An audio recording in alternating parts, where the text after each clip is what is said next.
एक मर्तबा हजरत जिब्रील अलैहिस्सलाम मनुष्य की शक्ल में, इंसान के रूप में अल्लाह के नबी के पास आते हैं और बहुत सारे प्रश्न करते हैं, सवाल करते हैं। उसमें एक प्रश्न ये भी करते हैं, अखबिरनी अनिस्साअह, ऐ मोहम्मद सल्लल्लाहु अलैहि वसल्लम मुझे कयामत के बारे में बताइए कि कयामत कब आएगी। अल्लाह के नबी फरमाते हैं, मल मसऊल अन्हा बिआलम मिनस्साइल, ऐ सवाल करने वाले, जितना इसके बारे में तुमको पता है उतना ही मुझको भी पता है। मैं भी नहीं जानता कि कयामत कब आएगी। तो कयामत किस दिन आएगी, किस तारीख को आएगी, ये किसी को नहीं पता। हाँ, कयामत की कुछ निशानियां हैं, कुछ अलामतें हैं, कुछ संकेत हैं, कुछ इंडिकेशन हैं जो हदीस और कुरान के अंदर बताए गए हैं। आइए जरा उन अलामतों को हम और आप देखते हैं। कयामत की निशानियां दो प्रकार की हैं, एक बड़ी निशानियां, एक छोटी निशानियां। कयामत की बड़ी निशानियां 10 हैं। आइए उन 10 निशानियों को हदीस की रोशनी में देखते हैं। सही मुस्लिम की हदीस है। हदीस के रावी हजरत हुज़ैफा इब्न असीद अल गिफारी है। अच्छा, आपके बंगाल में खासतौर से कलियाचक के इलाके में नाम का बड़ा मसला है। अब एक भाई हमारा हमको रिसीव करने के लिए गया, मैंने पूछा नाम की नाम, बोला राजू। मैंने कही राजू कैसा नाम है भाई? बोला राजू इस्लाम। इसी तरीके से किसी का नाम होता है बबलू, गुड्डू, टिंकू, रिंकू, छटंकू, ये नाम है भाई। हमारे यहां तो गाली होती है ऐसी। तो नाम जो है, सहाबा के नाम पे नाम रखो। ये नाम का बड़ा मसला है, नाम का असर पड़ता है इंसान की जिंदगी पर।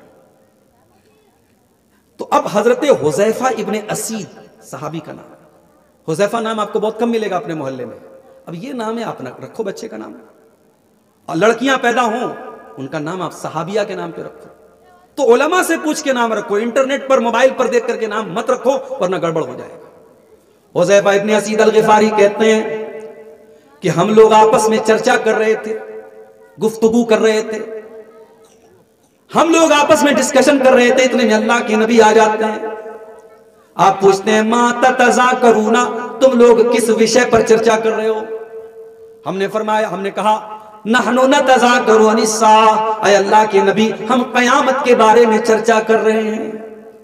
आज हमारा नौजवान किस पर चर्चा करता है? शाहरुख खान की अगली फिल्म कौन सी आएगी, इंडिया का अगला मैच कहां होने वाला है, राजनीति की बातें, पॉलिटिक्स की बातें, दुनिया की बातें, फिल्मों की बातें, मोबाइल की बातें, इंटरनेट की बातें। कोई कयामत की बात नहीं करता, कोई आखिरत की बात नहीं करता, कोई इस बात पर कभी चर्चा नहीं करता कि हम कयामत के दिन अल्लाह के अजाब से कैसे बचेंगे। सहाबे किराम की चर्चा का विषय क्या था मेरे भाई? कहते हैं अल्लाह के नबी हम कयामत के ऊपर बात कर रहे थे। अल्लाह के प्यारे नबी ने फरमाया इन्नहा लन तक़ूम हत्ता तरौना अशरा आयात, कयामत नहीं आएगी जब तक 10 निशानियों को तुम नहीं देख लोगे। जब तक ये 10 निशानियां होबे ना, तब तक कयामत आसबे ना, नहीं आएगी कयामत। नंबर 1 अद-दज्जाल, कयामत की पहली निशानी आपने फरमाया दज्जाल जाहिर होगा। ये दज्जाल कौन होगा? ये एक इंसान होगा। ये शाम और इराक के बीच में कहीं से ये जाहिर होगा, है दुनिया में कहीं मौजूद है, सामने आएगा। और ये लंबा चौड़ा है, घुंघराले बाल वाला है और एक आंख का काना है ये दज्जाल। अल्लाह के नबी फरमाते हैं इन्ना रब्बकुम लैसा बिअअवर, दज्जाल अपने आप को तुम्हारा रब कहेगा, मगर खबरदार तुम्हारा रब काना नहीं है, तुम्हारा रब हर ऐब से पाक है। दज्जाल की ये पहचान होगी, उसकी एक आंख के बजाय ऐसा लगेगा उभरा हुआ अंगूर है वहां पर, उसकी एक आंख का काना होगा और उसके माथे पर काफारा लिखा होगा। इतनी बड़ी बड़ी निशानी अल्लाह के नबी ने बयान फरमाई, उसके बावजूद लोग दज्जाल को मानेंगे, दज्जाल को रब मान लेंगे, दज्जाल के आगे सजदा करेंगे। दज्जाल पूरी दुनिया में फसाद मचाएगा। इतना पावर अल्लाह ताला दज्जाल को दे देगा कि उसके पास नकली जन्नत होगी और नकली जहन्नम होगी। वो लोगों को अपनी जन्नत की तरफ बुलाएगा और अपनी जहन्नम से मना करेगा। लेकिन अल्लाह के नबी फरमाते हैं कि दज्जाल जिसको जन्नत बोलेगा वो हकीकत में जहन्नम होगी और दज्जाल जिसको जहन्नम बोलेगा वो हकीकत में जन्नत होगी। पूरी दुनिया में फसाद मचाएगा, मगर मक्का और मदीना में दज्जाल दाखिल नहीं हो पाएगा। मक्का और मदीना में वो जहां से भी एंट्री करने की कोशिश करेगा अल्लाह के फरिश्ते नंगी तलवार लेकर के खड़े होंगे जो दज्जाल को अंदर जाने नहीं देंगे। फिर आसमान से एक हवा चलेगी और जितने मुनाफिक मदीना के अंदर होंगे वो निकल करके दज्जाल के ऊपर ले आएंगे, दज्जाल को जाकर के मान लेंगे और इस तरीके से मदीना के अंदर से सारी गंदगी दूर हो जाएगी, सारे मुनाफिक लोग बाहर निकल जाएंगे। तो ये दज्जाल का फितना होगा, इस उम्मत का सबसे बड़ा फितना। ये इतना बड़ा फितना होगा कि अल्लाह के प्यारे नबी अपनी हर नमाज में दुआ करते थे, अल्लाहुम्मा इन्नी अऊज़ु बिका मिन फितनतिल मसीहिद दज्जाल, ऐ अल्लाह मैं तेरी पनाह चाहता हूं दज्जाल के फितने से। अच्छा, दज्जाल का अर्थ क्या होता है? दज्जाल का मतलब क्या होता है? दज्जाल का मतलब धोखा देने वाला, फ्रॉड करने वाला। दज्जाल इतना धोखा देगा लोगों को, उसका नाम ही पड़ गया दज्जाल। क़यामत की पहली निशानी दज्जाल होगी। वद्दाब्बा, और क़यामत की दूसरी निशानी जमीन के अंदर से एक जानवर निकलेगा, एक चौपाया निकलेगा। होगा तो वो जानवर, लेकिन वो इंसानों की जबान में बात करेगा, वो लोगों से बात करेगा। ये क़यामत की दूसरी निशानी होगी। वद्दुखान, और क़यामत के पहले आसमान से एक धुआं निकलेगा, और जब वो धुआं आएगा जितने ईमान वाले हैं उनको जुकाम हो जाएगा, और जितने काफिर और मुशरिक हैं उस धुएं के जरिए उनकी मौत हो जाएगी, इंतकाल हो जाएगा उनका। वह तुलूउ शम्स मिन मग़रिबिहा, और सूरज पूरब से निकलेगा, पश्चिम से निकलेगा। रोजाना सूरज पूरब से निकलता है, लेकिन क़यामत के दिन सूरज पश्चिम से निकलेगा। वनुज़ूलु ईसा इब्न मरियम, और हजरत ईसा अलैहिस्सलाम दुनिया में आएंगे। ईसा अलैहिस्सलाम दुनिया में नाज़िल होंगे। अभी 25 दिसंबर को क्रिसमस का त्यौहार मनाया जा रहा है। ईसा अलैहिस्सलाम को हमारे ईसाई लोग अल्लाह का बेटा कहते हैं, नऊज़ुबिल्लाह। हम ये मानते हैं कि ईसा अलैहिस्सलाम अल्लाह के रसूल और बंदे थे। हाँ, बगैर बाप के पैदा हुए थे, अल्लाह ने अपनी कुदरत से बगैर बाप के पैदा किया था, मगर इसका यह मतलब नहीं कि वो अल्लाह के बेटे थे। अल्लाह ने तो बगैर माँ के और बगैर बाप के आदम अलैहिस्सलाम को भी पैदा किया था। अगर हजरत ईसा को कोई इसलिए अल्लाह का बेटा कहता है कि वो बगैर बाप के पैदा हुए, तो हजरत आदम अलैहिस्सलाम तो बगैर माँ और बगैर बाप के पैदा हुए, अल्लाह ने डायरेक्ट उनको मिट्टी से पैदा किया।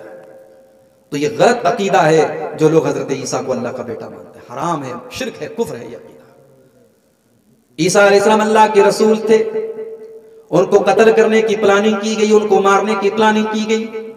यहूदियों ने उनको मारने की कोशिश की, मगर अल्लाह ताला ने उनको जिंदा आसमान के ऊपर उठा लिया और उनकी जगह यहूदियों ने किसी और को सूली पर चढ़ा दिया।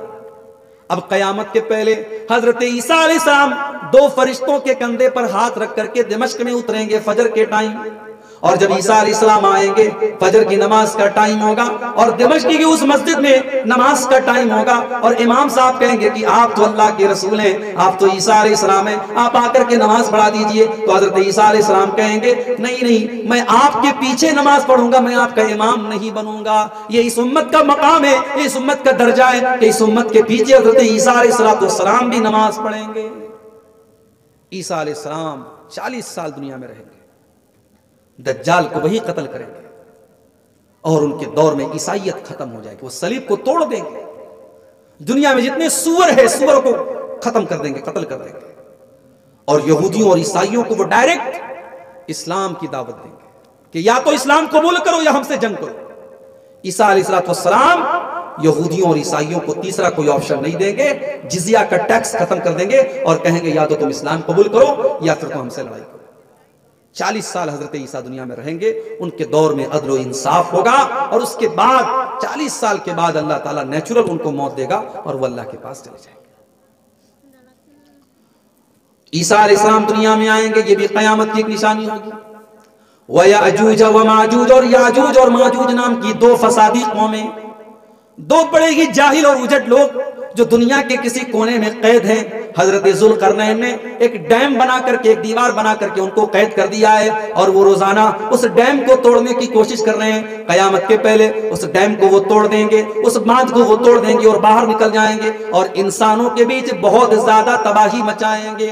फिर हजरत ईसा अलैहिस्सलाम अल्लाह की बारगाह में दुआ करेंगे, और अल्लाह ताला याजूज और माजूज की गर्दनों के ऊपर एक कीड़ा भेज देगा, और उसी कीड़े से उन सब की एक साथ मौत हो जाएगी, सब एक साथ मर जाएंगे। और जब वो मरेंगे, उनकी डेड बॉडी से जो बदबू आएगी पूरी जमीन बदबू से भर जाएगी। फिर हजरत ईसा अलैहिस्सलाम अल्लाह की बारगाह में दुआ करेंगे कि ऐ अल्लाह, इनकी डेड बॉडी की महक हम सबको परेशान कर रही है। तब अल्लाह तबारक व तआला बारिश नाजिल करेगा और पूरी जमीन से उनकी डेड बॉडी बिल्कुल साफ हो जाएगी, खत्म हो जाएगी। तो ये याजूज और माजूज, ये भी क़यामत की बड़ी निशानी में से एक निशानी। उसके बाद अल्लाह के नबी फरमाते हैं वसलासतु खुसूफिन खस्फुन बिल मशरिक व खस्फुन बिल मगरिब व खस्फुन बि जज़ीरतिल अरब। और दुनिया में 3 जगहों पर जमीन को धसा दिया जाएगा। एक पूरब में धसाया जाएगा, एक पश्चिम में धसाया जाएगा और एक अरब के अंदर धसाया जाएगा। ये 9 निशानियां हो गई। और 10वीं निशानी वो आखिरु ज़ालिका नारुन तखरुजु मिनल यमनी ततरुदुन नास इला महशरिहिम। और एक आग निकलेगी यमन से जो लोगों को मैदान महशर की तरफ हाँक करके लेकर के जाएगी। तो ये 10 बड़ी निशानियां हैं क़यामत। ये बिल्कुल लास्ट में होंगी। लेकिन कुछ ऐसी निशानियां हैं जो क़यामत की छोटी निशानियां हैं, जो धीरे धीरे हमारे सामने आ रही हैं। और जैसे जैसे ये निशानियां सामने आ रही हैं, समझ जाओ कि क़यामत बिल्कुल करीब आने वाली है। आइए देखते हैं क़यामत की वो छोटी छोटी निशानियां क्या है। क़यामत की छोटी निशानियों में से एक निशानी ये भी है, अल्लाह के नबी का दुनिया में तशरीफ लाना, आपका दुनिया में आना, ये भी क़यामत की एक निशानी है। अल्लाह के नबी फरमाते हैं वो इस्तु अना वस्सातु कहातैन, मैं और क़यामत इस तरीके से भेजे गए जैसे ये दोनों उंगलियां हैं, जैसे ये दोनों उंगलियां एक दूसरे के साथ मिली हुई हैं। मेरे आने के बाद बहुत जल्दी क़यामत आ जाएगी। इसका मतलब ये हुआ कि हमारे नबी के आने के बाद अब क़यामत में ज्यादा वक्त शेष नहीं है, अब ज्यादा समय शेष नहीं है, अब क़यामत बहुत जल्दी आने वाली है। क़यामत की दूसरी निशानी, अल्लाह के प्यारे नबी के दौर में चांद का 2 टुकड़े होना। एक दिन अल्लाह के नबी मक्का के मुशरिकों के साथ थे। मक्का के मुशरिकों ने कहा, ऐ मोहम्मद, ये चांदनी रात का चांद है, ये पूरा चांद है, अगर तुम इस चांद के 2 टुकड़े कर दो तो हम तुम्हारे ऊपर ईमान ले आएंगे। अल्लाह के नबी ने अपनी उंगली का इशारा किया और चांदनी रात का पूरा चांद 2 टुकड़े हो गया। और हिरा के पहाड़ के एक तरफ चांद का एक टुकड़ा और दूसरी तरफ चांद का दूसरा टुकड़ा नजर आने लगा, मगर मक्का वाले ईमान नहीं लाए। अल्लाह ने कुरान की आयत नाजिल फरमाई, इक़्तरबतिस्साअतु वंशक़्क़ल क़मर। ऐ नबी, चांद का 2 टुकड़े होना भी क़यामत की निशानी है। यह भी क़यामत की बहुत अहम निशानी है। इसी तरीके से क़यामत की एक निशानी यह भी है मेरे भाई, हमारे नबी की वफात, हमारे नबी का दुनिया से जाना, आपका इंतकाल करना भी क़यामत की बहुत बड़ी निशानी है। ग़ज़वा तबूक का मौका था। हजरत औफ इब्न मालिक कहते हैं, अल्लाह के नबी ने मुझसे फरमाया, उअदुद सित्तन बैन यदै साअ, क़यामत के पहले 6 चीजों को तुम गिन लेना, 6 चीजें हो करके रहेंगी। नंबर 1, मौती, मेरी मौत हो जाएगी। ऐ औफ इब्न मालिक, मेरा इंतकाल हो जाएगा, मेरी मौत हो जाएगी। जब मेरी मौत हो जाए तो समझ जाना कि क़यामत आने वाली है। रबीउल अव्वल की 12 तारीख को अल्लाह के नबी का इंतकाल होता है। सफर की 28 तारीख को आप बीमार होते हैं और 13-14 दिन की बीमारी के बाद आपका इंतकाल हो जाता है। मेरे प्यारे साथियों, अल्लाह के नबी की वफात का जो वाक़या है, बड़ा ही दर्दनाक वाक़या है। सहाबे किराम को कितनी तकलीफ हुई थी हम सोच भी नहीं सकते हैं। सहाबे किराम की दुनिया उजड़ गई थी, मगर ये वाक़या भी होना था और ये भी क़यामत की बहुत बड़ी निशानी थी। अल्लाह के नबी की वफात बहुत बड़ी निशानी थी। वफात के पहले अल्लाह के नबी ने खुतबा दिया था।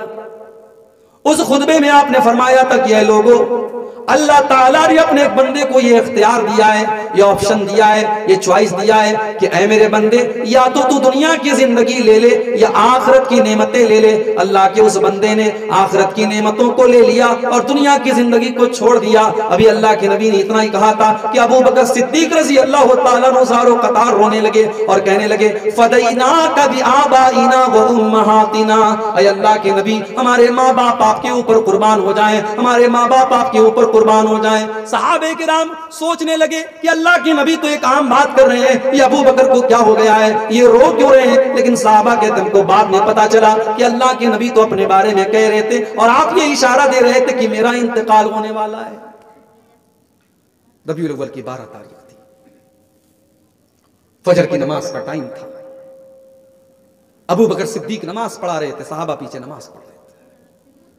अल्लाह के नबी ने अपने कमरे का पर्दा हटाया, सामने साहबा नमाज पढ़ रहे हैं, अल्लाह के नबी ने ये मंजर देखा तो आपके चेहरे पर मुस्कुराहट आ गई।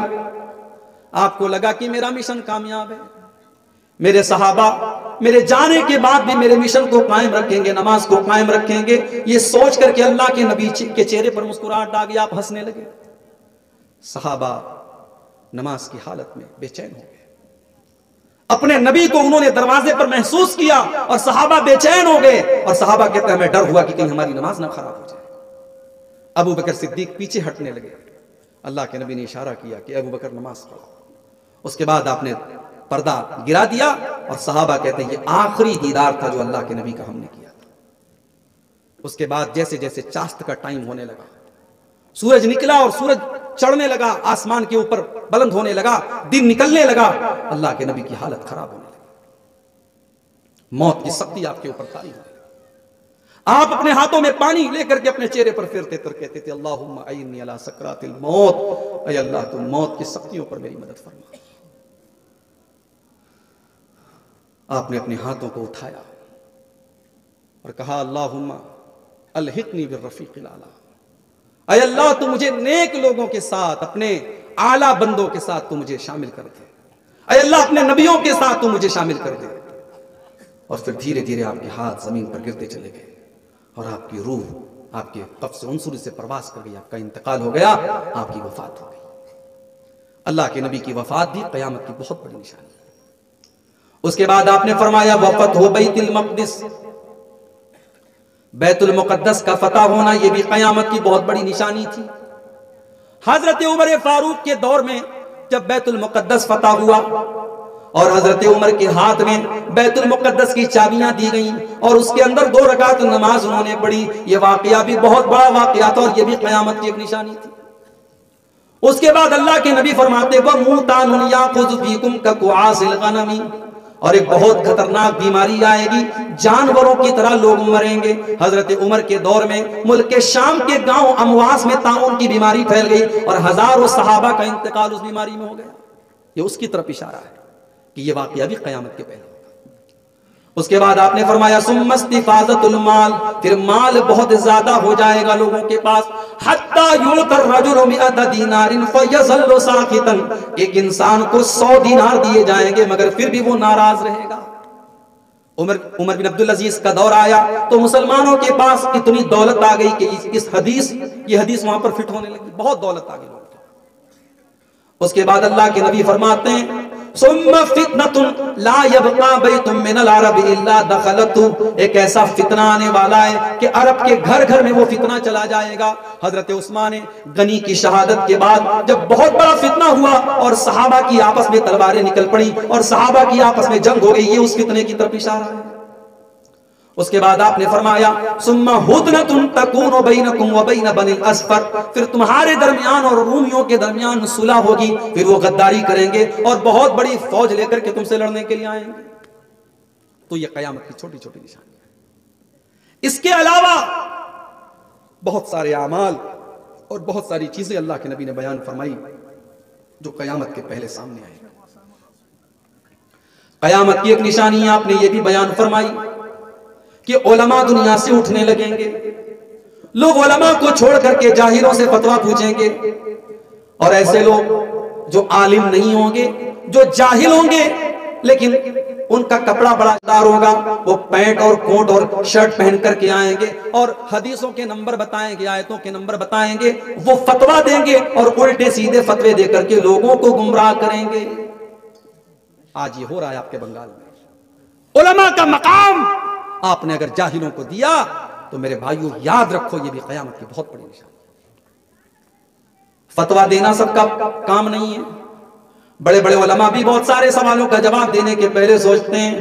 यहां 4 किताबें किसी ने पढ़ ली, 4 हदीसों का नंबर उसने याद कर लिया और स्टेज पर खड़ा होकर के कहता है कि जो सवाल है मुझसे करो, और लोग उससे सवाल भी करने लगते हैं।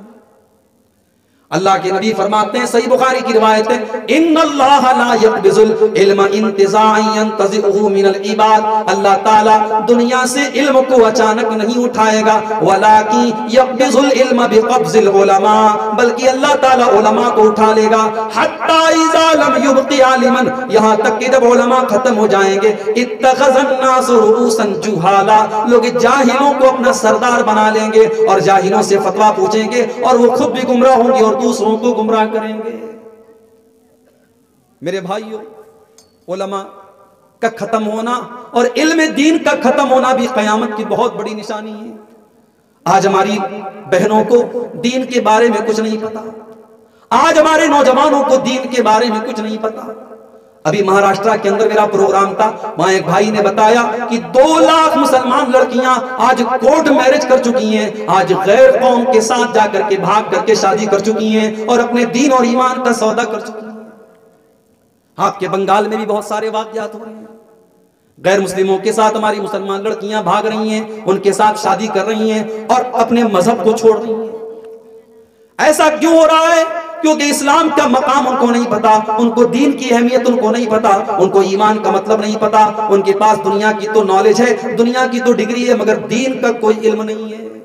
अपनी लड़कियों को, अपनी बहनों को दीन की तालीम दो मेरे भाई। क़यामत की एक निशानी अल्लाह के नबी ने यह भी फरमाई थी, अय्युरफ़अल इल्म, के इल्म को उठा लिया जाएगा, व यसबुतल जहल, और जहालत बहुत ज्यादा फैल जाएगी।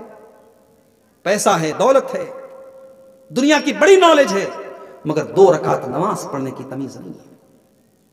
कितने नौजवान ऐसे हैं, उनको जनाजे की दुआएं याद नहीं है, उनको जनाजे की नमाज का तरीका याद नहीं है। बाप का इंतकाल हो जाए तो बाप की जनाजे की नमाज वो खड़े होकर के नहीं पढ़ सकते हैं। ओ लोगों, आपने अपनी औलाद पर कितना पैसा खर्च किया, कितनी मेहनत की, अगर इस औलाद को आप इस लायक भी नहीं बना सके कि आपके मरने के बाद वो औलाद आपकी जनाजे की नमाज पढ़ सके, आपकी मग़फ़िरत की दुआ कर सके, तो तुफ है ऐसी जिंदगी पर और लानत है ऐसी जिंदगी पर, लानत है, बर्बादी है ऐसी जिंदगी।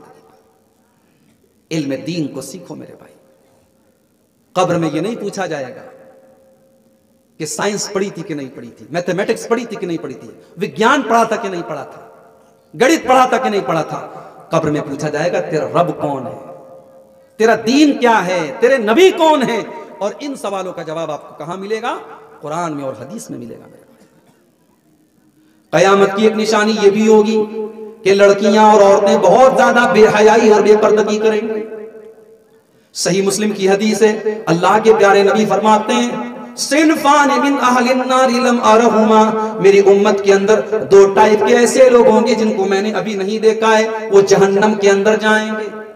जहन्नम के अंदर जाएंगे 2 टाइप के लोग होंगे। नंबर 1, कौमुन माहुम सियातुन काज़नाबिल बकर यज़रिबून बिहन्नास, ऐसे लोग आएंगे जिनके हाथ में गाय की दुम की तरह कोड़ा होगा, हंटर होगा, और वो उससे लोगों को मारेंगे, लोगों पर अत्याचार करेंगे, लोगों पर जुल्म करेंगे, पावर का गलत इस्तेमाल करेंगे। आज हो रहा है पावर का गलत इस्तेमाल, आज आप देख लीजिए हुकूमत और पावर का गलत इस्तेमाल हो रहा है, लोग जुल्म कर रहे हैं।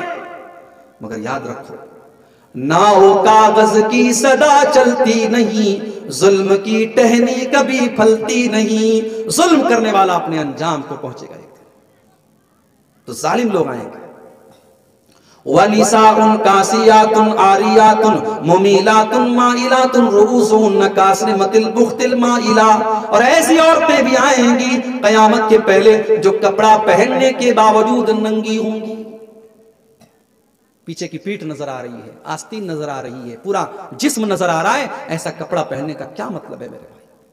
हर वो लिबास जिस कपड़े को पहनने के बावजूद औरत का जिस्म नजर आए, इस हदीस के अंदर वो सारे कपड़े, चाहे वो साड़ी हो, चाहे वो सूट हो, चाहे वो फ्रॉक हो, चाहे वो गाउन हो, चाहे वो स्कर्ट हो, वो सारे के सारे लिबास इस एक हदीस के अंदर आ गए। कपड़ा पहनने के बावजूद नंगी होंगी, गैर मर्दों को अपनी तरफ आकर्षित करेंगी और खुद भी उनकी तरफ आकर्षित होंगी।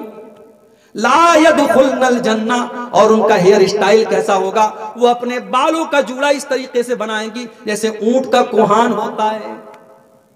बेपर्दगी और बेहयाई, ये भी क़यामत की बहुत बड़ी निशानी।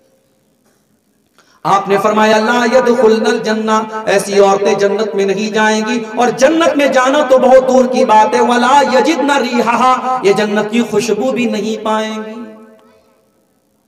कुरान तो औरत को दुपट्टा रखने का तरीका भी सिखाता है। औरत घर में अपने बाप के सामने, अपने भाई के सामने, अपने ससुर के सामने भी अपना दुपट्टा अपने सीने पर रखे।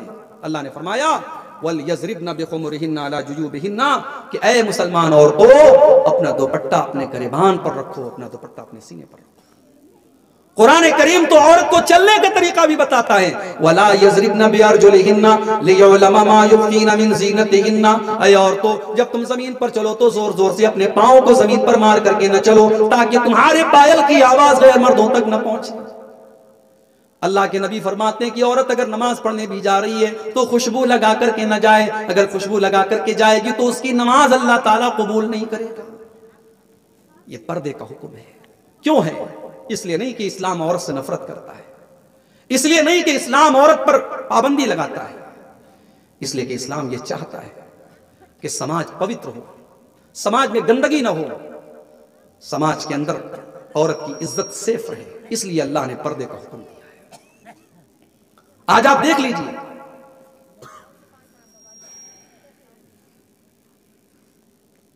असल में तबीयत कुछ मेरी आज सही नहीं है, सफ़र से आ रहा हूँ मैं, बीच बीच में ऐसा महसूस हो रहा है कि अब देर तक आपके सामने बोलने के लायक नहीं हूँ।